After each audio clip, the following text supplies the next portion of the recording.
So we're recording this just so that people who are here know that we are recording it. We're going to share it with our customers.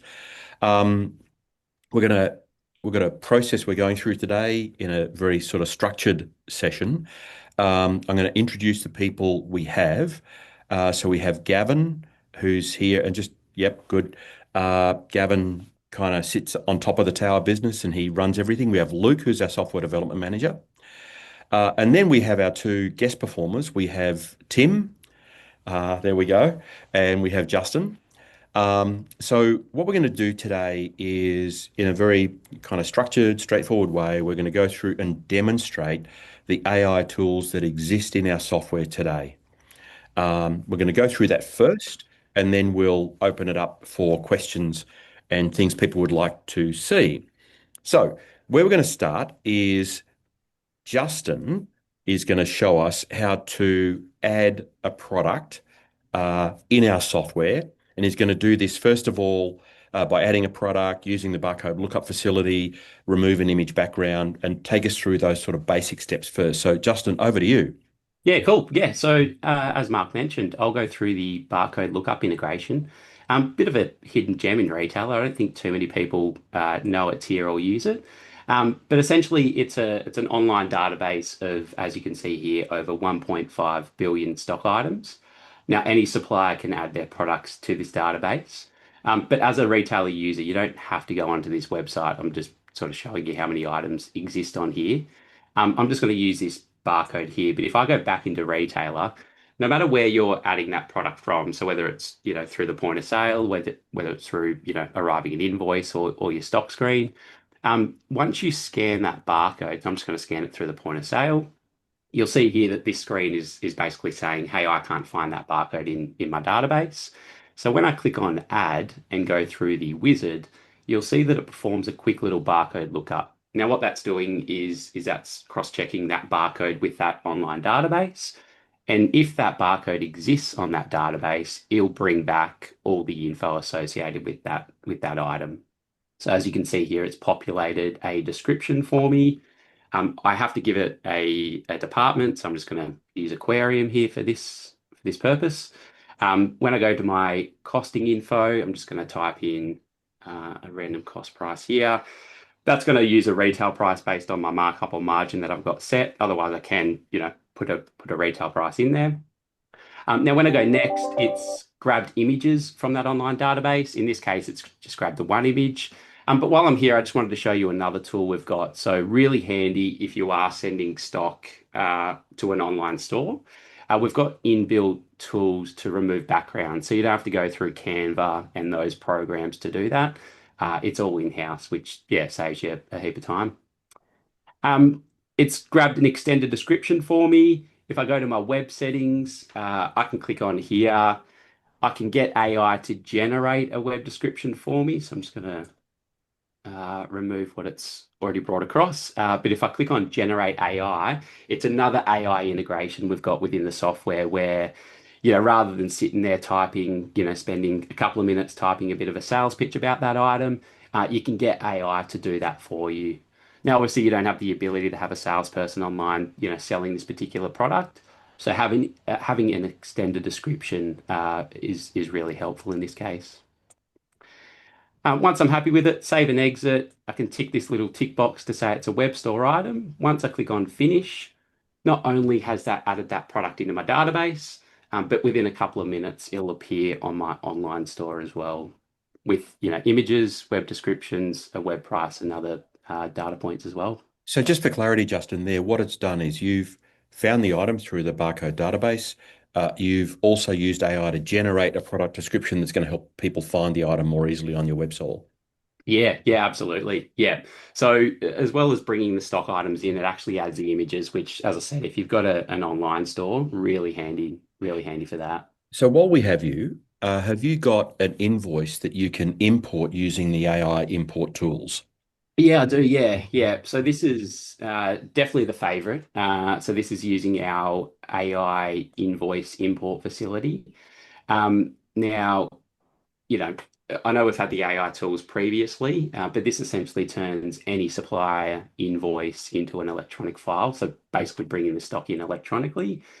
So if you just go back a step, if you go into invoice arrivals, click on AI import, Mhm. and then select up the top here. I'm just going to use this first invoice, which is adventure trading. So if you're into camping and outdoor space, you'll know these guys. Now, what I can do is click analyze. And what that's going to do is send this PDF over to a AI model, and then that will bring those data points back into a grid that the software recognizes. Mhm. So that way I'm not typing in, descriptions, supplier stock codes. In this case, it's got barcodes on the actual invoice, quantities, cost prices, and so forth. Here, I think I've added these products or a couple of these products in before. So I'll demonstrate what it looks like with products that are already in the database versus, brand new products. So as you can see here, the products in grey or white, I've had those stock items before in my database. Anything in red means it's a brand new item. So for these items, I'll have to assign it to a department and or a category, obviously give it a retail price. And then once I've done that, I can click add all items, save to arrivals, and then that will create an arrival based on this invoice. Okay. If I go down just quickly as well, like I'll just zoom up on this. So the pricing here is excluding 600,258, and the price here is yeah, accurate. Excellent. Do you have another one there you can show us? Yeah, I do. Yeah. I think this is what's this one? Bainbridge. Yep. So again, produce and rural. If I click on analyze, if I haven't had stock items from this supplier before, it will ask, do you want to add the supplier details in? Mhm. And because we're doing it from an invoice with all those supplier details on it, it'll automatically grab those details as well. So that way I'm not typing in, ABNs, email addresses, numbers, and all that sort of stuff as well. Excellent. Um, Here we go. Unable to find the supplier. I'm just going to go create, click on next. A couple of little settings here which you might want to be aware of. Firstly, if the cost price entered is including or excluding, and then you've got the default department as well. So let's just say all of this stock item was under the aquarium department. That way I don't have to assign departments individually as well. This is adding it all in. Uh, and this would be an invoice where I haven't had any of these stock items before. So there's a couple of smarts with this as well. Rather than going through individually, you can use the item tools down the bottom to, bulk set your departments against products and bulk add your products in as well. This one here doesn't have barcodes, so this is a good example of what you might need to do. Yeah, if the invoice is missing certain data points. If the product has a physical barcode, you can simply scan the barcode into this field. Otherwise, you can generate one from retailer as well just by clicking this button. Excellent. Thank you. So, Justin, if you stop sharing your screen, Yep. Tim, let's jump across to you, Yeah. and let's talk about price comparison Yeah, and sure. Yeah. Happy how to. we might. I've got a barcode for a book here. So I'm just going to take kind of a similar approach to Justin. I'm just going to grab this barcode off my other screen. If you're adding in a new product, you jump into your stock screen. And as Justin said, you can do it from point of sale, stock screen, arrivals, creating an order. Yeah, anywhere really. You Yep. scan your barcode in. Now, this one, I've got my system doing barcode lookup as well. But for this book, this is actually a book and it hasn't found any data on it. So it's saying unknown. Now, you can actually do, you can hit load title page details, and that will then integrate with title page and it'll bring back any information it has from there. So by using that link, I've grabbed the product's description. I'm just going to put it into books. It's automatically got the author there because that's come through from title page. I can set my supplier information. I'm going to give it a cost. I'm going to say it cost me $12. Now, again, because of the title page integration, this book has got a recommended retail and it's pulled that in for me automatically. Now, when it comes to the AI pricing, you've also got this option next to your sell price. I can hit that and that's going to use AI to give me some pricing guidance. And mine's come back with three different prices. Now, what I'll do from here, I'm going to Justin went through the full process of adding a product in, so I'm not going to bore you with all of that. But what I will do is jump into the back end of the configuration for all of this to show you some of the rules. So this is giving me these three pricings, standard, promo, and premium. Now, if I close out of there, and keep in mind, my recommended retail on this was $32 compared to considerably lower prices. So I'm just going to close out of this and I'm going to go to setup and AI. So here's where all the rules are for your AI settings, where you can choose things like what model, what provider. You can set that per area in the system that we're using AI for. So with my pricing suggestions, I'm using OpenAI and GPT-4o. Different models are going to give you different results. And over here on the right, I've got what prompt I want it to use. So when it does that search for that pricing, it's saying it's using the kind of prompt that I'm a local bookshop in Hawthorne. My competitors are these three bookstores, and it's saying check these sites and give me the guidance based on that. So that's where it's drawing that AI pricing information from. And you can go in and customize that, tweak it to what you want. It's really flexible and a very powerful tool. And if I've done that and then 3 months later want to modify it, I just go in and change it again. Yeah, absolutely. And this area of the system is really handy because going through adding a product in, as Justin showed you, you can have that extra text on a product. Mhm. By default, it's just going to give you kind of a blob of text, but you can actually go in and you can customize it. So with that description, maybe I've just got mine saying describe, but maybe I want it to write in paragraphs spaced correctly. You can put in, different prompts, and that is then going to adjust how it goes about writing those And in there, descriptions. you could talk about your tone that you want Yeah, to. correct. Yeah. Yeah, Cool. absolutely. I've Okay. even seen some people go as full as putting in the proper HTML encoding for how they want the descriptions to look so Yeah. it matches branding on the website. So you can get really, really specific with your prompts. And one kind of quick, kind of really fast, easy way to do it, I've found kind of just taking your stock item blog post has some default text there, even just copying and pasting that into the description to tidy it up and remove the blog post references Yep. will give you some really good descriptions. So, Tim, you mentioned blog post there. Why don't you show us how it generates a blog post for a stock item from within the software? Yeah. So really easy. So back to your main screen here. I've got a tile on my desktop, so I can hit stock item blog post. I've got mine password protected, but you can turn that off if you don't want it to be. Geez, are you If I worried go, about your kids getting in there and mucking around with your oh, data? well, you never know who's going to go in and jump and create a blog post for you. So you've got to keep things. Now I'm just going to toggle that a little bit. So when I go to add a new blog post in, I just hit add option down the bottom here. I want to link it to a product, so I'm going to click in barcode and I'm just going to type in the keyword game. And I've got a few different things. I'm just going to choose, let's go explode, grab and game, happy salmon. Don't know what it is. So I've got my product there. If that had an image, it'd show it down the bottom here. And I've got my default text as to what it'll use to write the blog post at the top here. I can also put in my publish date, author. I could sit here and manually write a blog post if I wanted to, put the description in, the title, sorry, and write it. But I have no idea what this product is or what to say about it. So, and I haven't, I didn't actually test this item before today. So I'm not sure what it's going to give us, but I can hit generate blog post and that'll use what information I do have on that particular item. Yep. And it's going to, yeah, write a blog post for me. Sorry, I'll jump back into that. And you can see there, yeah, it's written a blog post. I can tailor that if there's something I want to change about it. I could update my text over here on the left. I could, tell it to color it differently or, write it as a certain character or actor, and that's going to rewrite that description for me. It's incredibly powerful. Okay. So that can go and be published straight away on the blog that you have for the business. Yeah. So you can just hit upload down the bottom Yep. there and it'll publish it. But I don't know, one thing I think is really handy with this is like as a retailer, you could jump in on a Tuesday morning when you have 10 minutes free and you Yep. could publish 5 posts over the span of a week in a couple of minutes. Yeah, you And can it's set the date in advance, can't you, with your publish? yeah, correct. And it's just going to, yeah, trickle them out for you.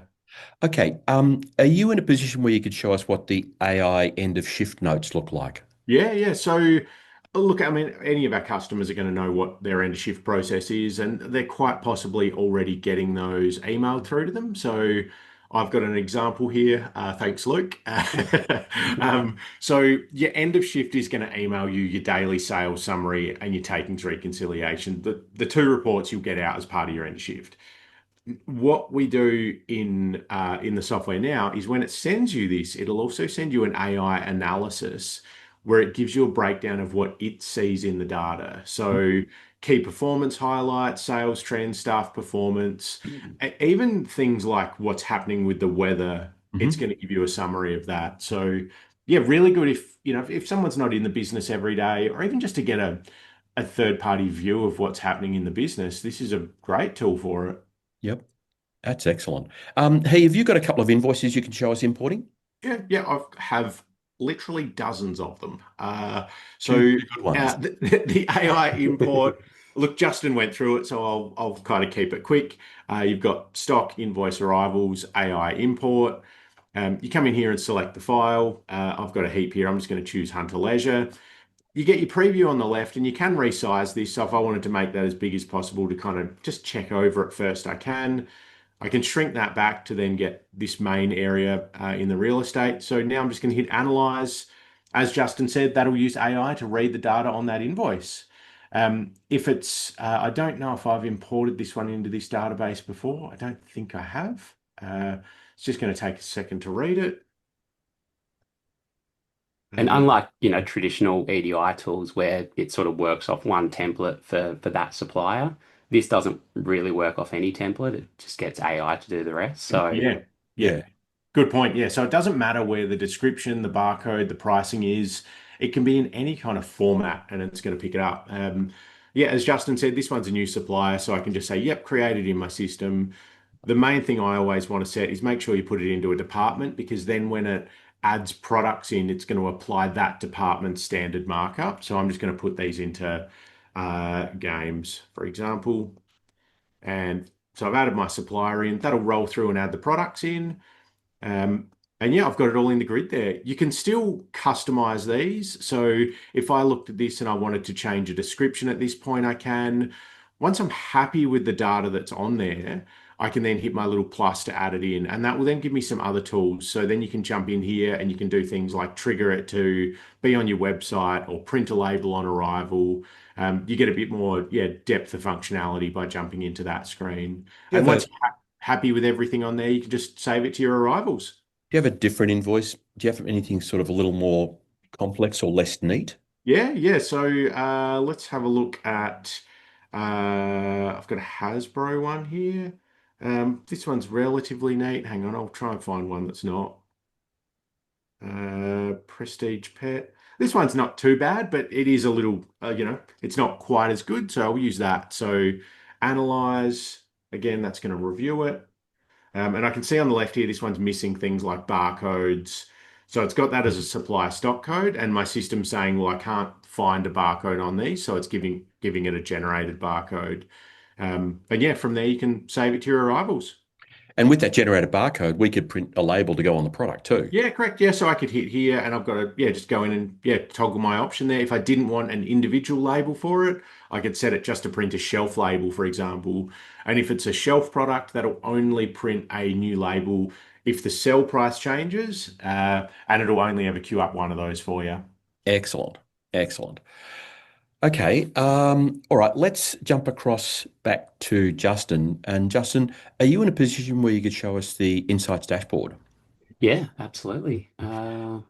And the Insights dashboard, just while you're setting it up, is it's in the software today. Everyone's got access to this. And this Insights dashboard sets to answer some pretty basic questions that every retailer should have. You know, what's working, what's not working, what am I missing out on? Is theft an issue? Questions like that. And it's just there available within the software. And in the background, it's curating and collecting this data so it's able to show these insights to retailers. Yeah, yeah. So by default, it will go to your today sales, but you can actually click the eclipse here and obviously select your date range. I've got no sales today, so I'm just going to go back a year and hopefully get this gives me some data. Yep. Um, yeah, so it pulls up the data there. But what about what's not selling? That's going to Yeah, me, these are kind of dead stock items that I might be able to move and do some work on within my business. What am I missing out on is where it knows you would have sold items that you didn't have in stock or you don't have in stock, and you've got guaranteed sales you would get if you did have it in stock. Yeah. What sells with what? Pretty straightforward. It's exactly that. Is theft an issue? It's looking at some keystroke data to understand whether, cancel sales and various other aspects of use of the software are potentially risky. And look, the last one, pretty straightforward. When are we busiest and when are we quietest? So that insights dashboard is, you could argue, is sort of AI dependent in terms of the technology that it's bringing together. And that's in the software. So thanks for that, Justin. What we Yeah, want to do is see if anybody at this point has any AI related questions that we can answer before we move on and talk about anything else. And Justin, if you stop sharing the Oh, yeah. screen. So is anybody here with a question that we can answer for you on AI tools?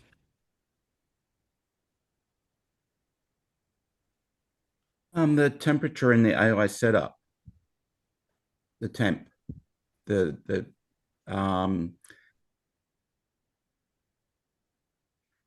0 to 1 to 0.7. What's the background in that? You mean the temperature that it shows for the end of shift notes? No, in the AI setup.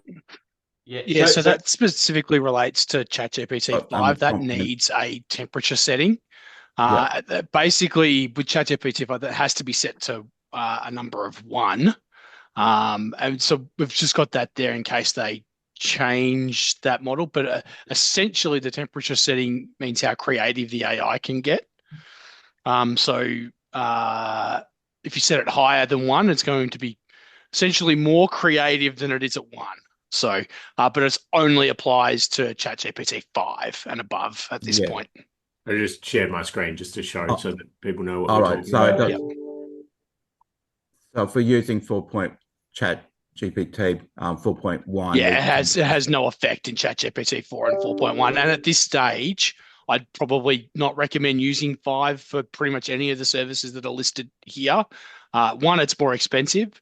And it's not giving any better results. So, for instance, that for the AI invoicing, 4.1 is the absolute go-to. That's the one that gives the best results. Yeah, that's why we're going with that. So, so that should be somewhere. It said that it should be at 0.7. Not sure. Interesting.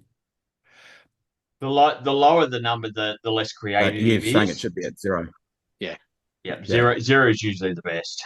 Yeah. Okay. Luke, while we have you and while we're on this screen, we can select here provider OpenAI. We can select Google Gemini. We're soon going to be able to do something else, aren't we? Yeah, Anthropic we're on the last stages of their implementation. So it's just another provider, and you'll be able to use Claude for all of the AI services within Retailer the exact same way as you do Google Gemini or OpenAI. Okay, thank you. All right. Are there any other questions that people have that we could talk about in relation to AI? Oh, look, Gav kind of touched on one while he was answering Gary's question there, and that was the pricing of some of those models and what it costs users. Do we have any sort of information on what customers are spending on those AI tools in terms of the search costs and things like that? Is it, dollars, hundreds of dollars? What sort of, expense is it adding up to? Obviously, Tim, it depends on usage. But for instance, we've got one AI account that pretty much our entire company is using to test every single invoice that every customer sends us multiple times. And it's costing us less than $20 a month. Brilliant. Yeah. So we'd be shocked to see a user spend anywhere near that. Exactly. Yep.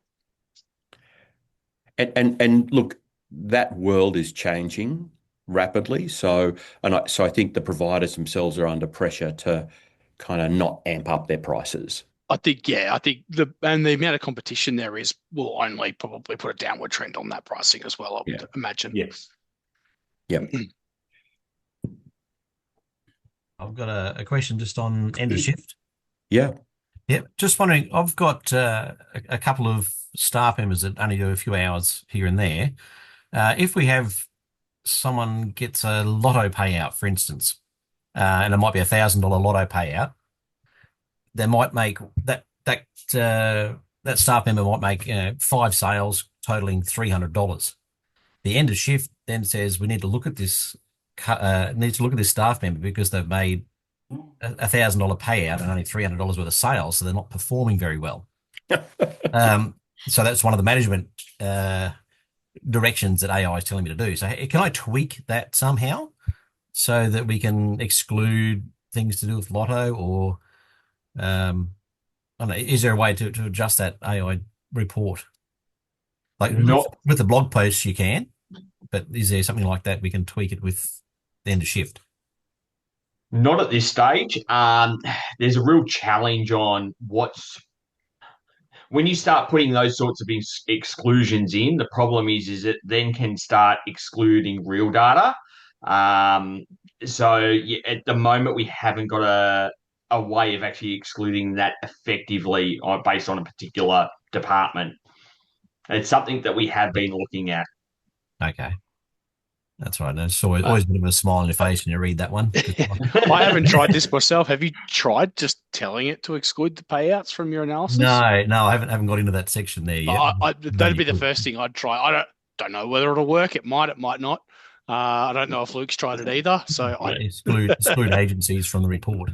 Well, yeah, giving it a shot. Yeah, I'll give that a shot. See what happens. All right. What other questions do people have?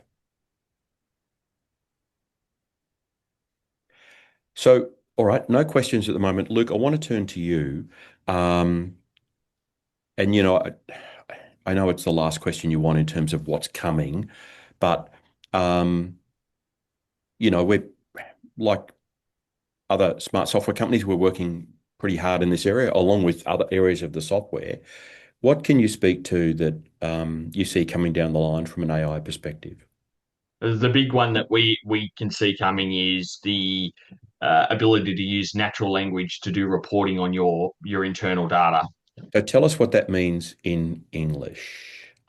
Basically, it means that you should be able to ask the software how well an item is performing, or give you a list of products that your top 10 items, and just ask it the question, what's my top selling item from Hunter Leisure?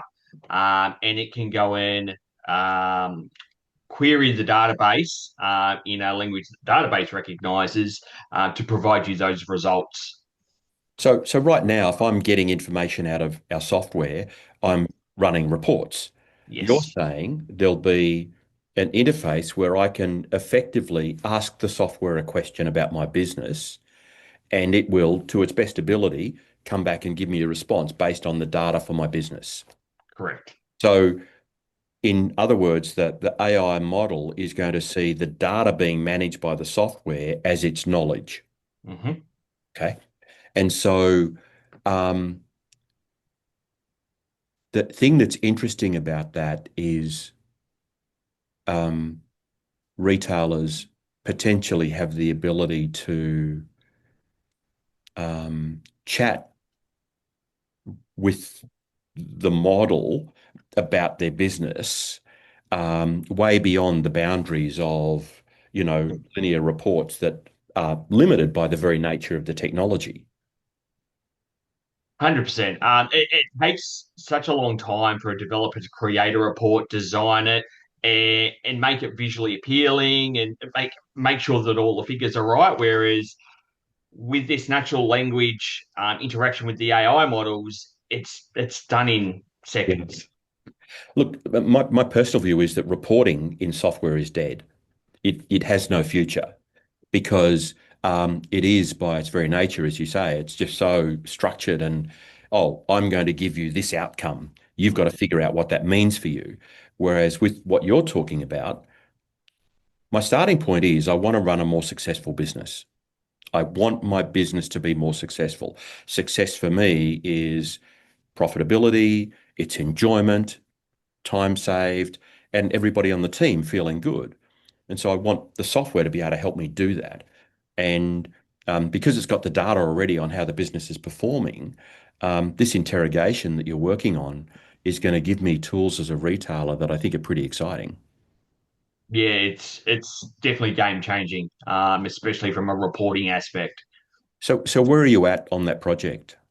So we've just implemented some new tools that are going to allow us to have that interactivity with the database.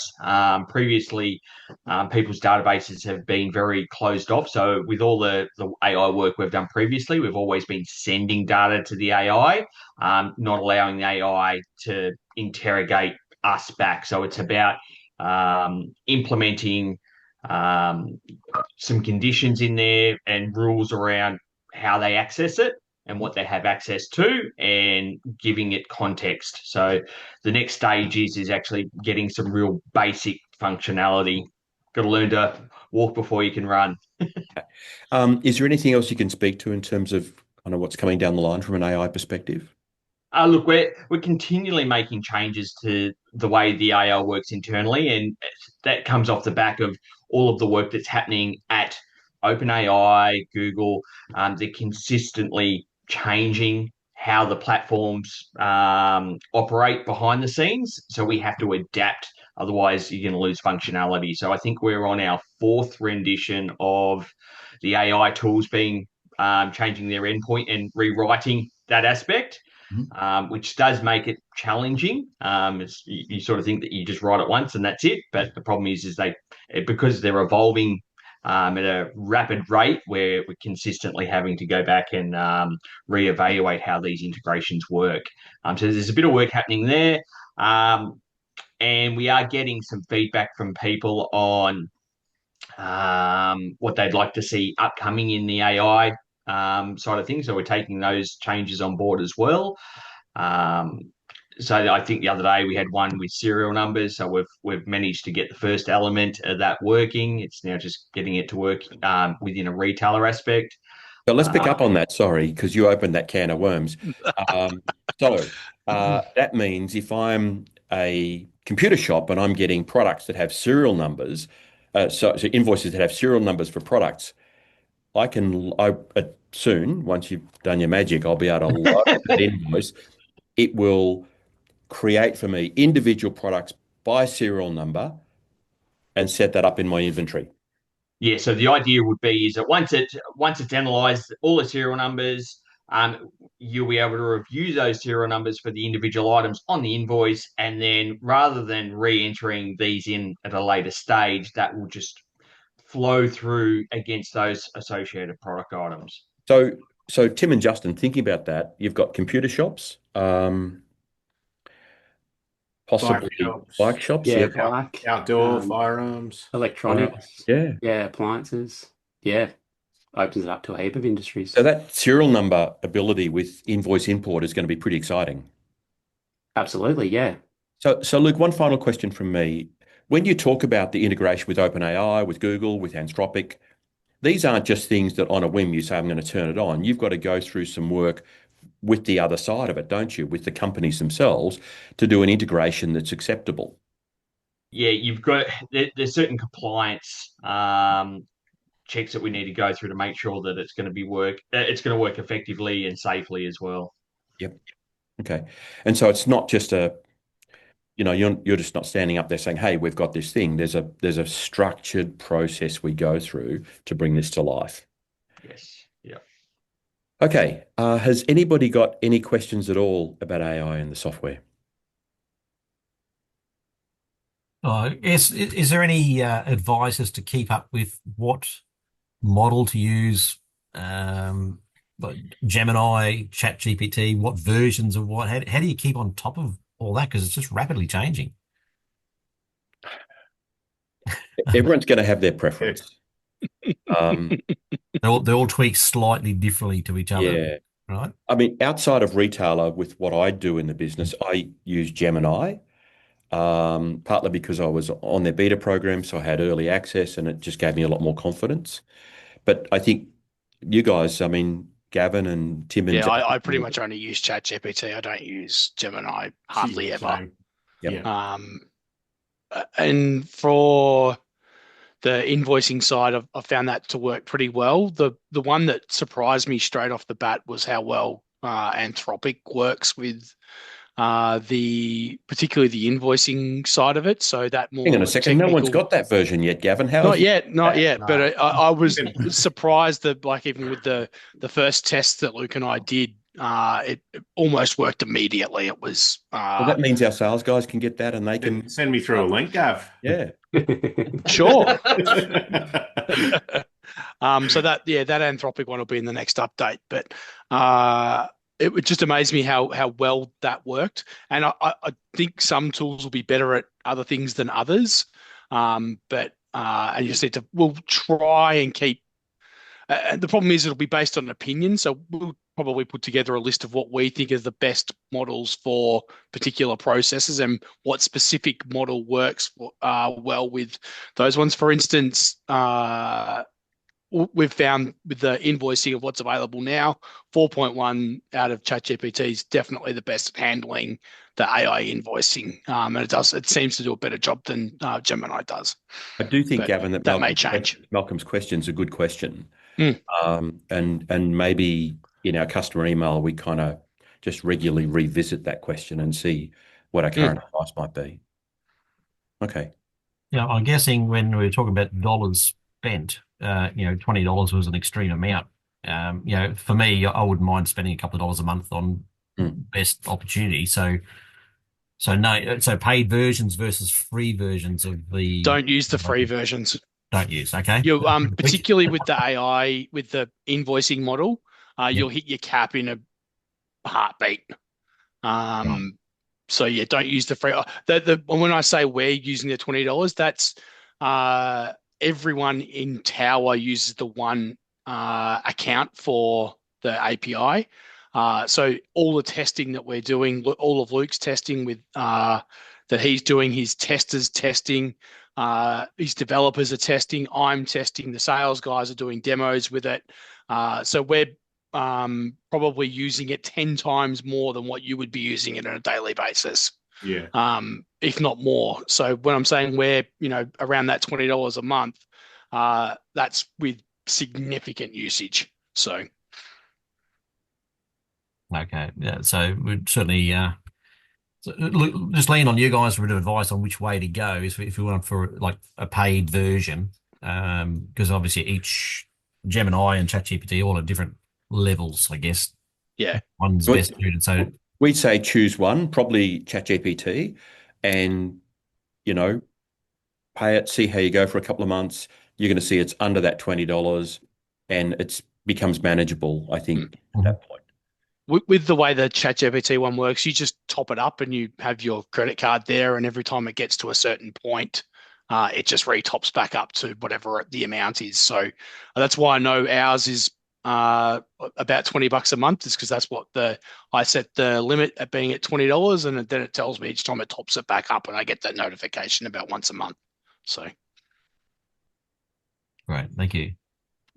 Excellent. Any other questions that people have? All right, Tim and Justin, anything that you guys would like to round off with?